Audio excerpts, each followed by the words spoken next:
If you can look at somebody being hurt and have no feeling for that person, that is called dehumanization.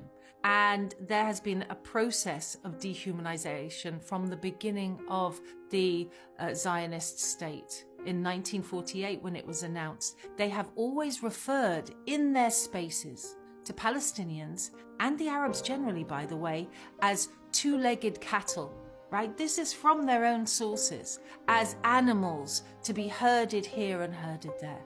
They have no concept of our people, Muslims, Arabs, and Palestinians, as real people. This is very, very dangerous, and it is one of the markers of impending genocide. There is a famous list which gives the 10 steps towards genocide, and one of the final ones is the utter dehumanization of the other. So they don't see Palestinian children as children. They see them as Hamas supporters. I've never seen a 6-month-old vote in any election. And while we're at it, by the way, can we just address something? You must have heard Gaza having been referred to as an open prison. Yeah, you've heard that, right? It's not. It's a concentration camp, right? Let's start using the terms. We don't mind that the other doesn't like these terms. We need to use what is accurate. Can I just describe why Gaza is a concentration camp? This is very important.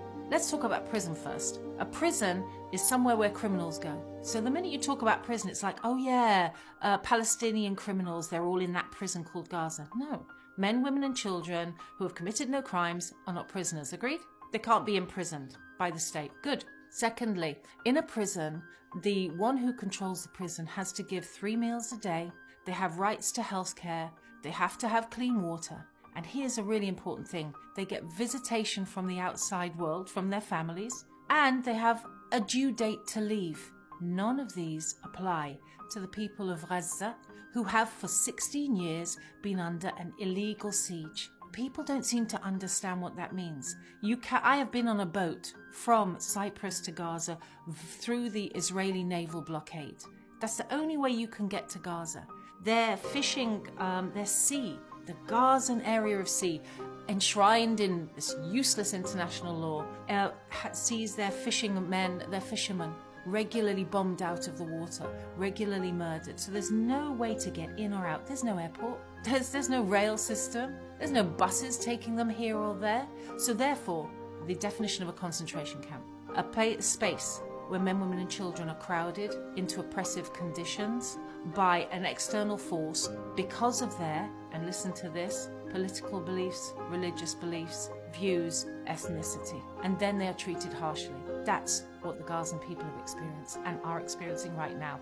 We have Zionist Jews bombing a concentration camp. Congratulations.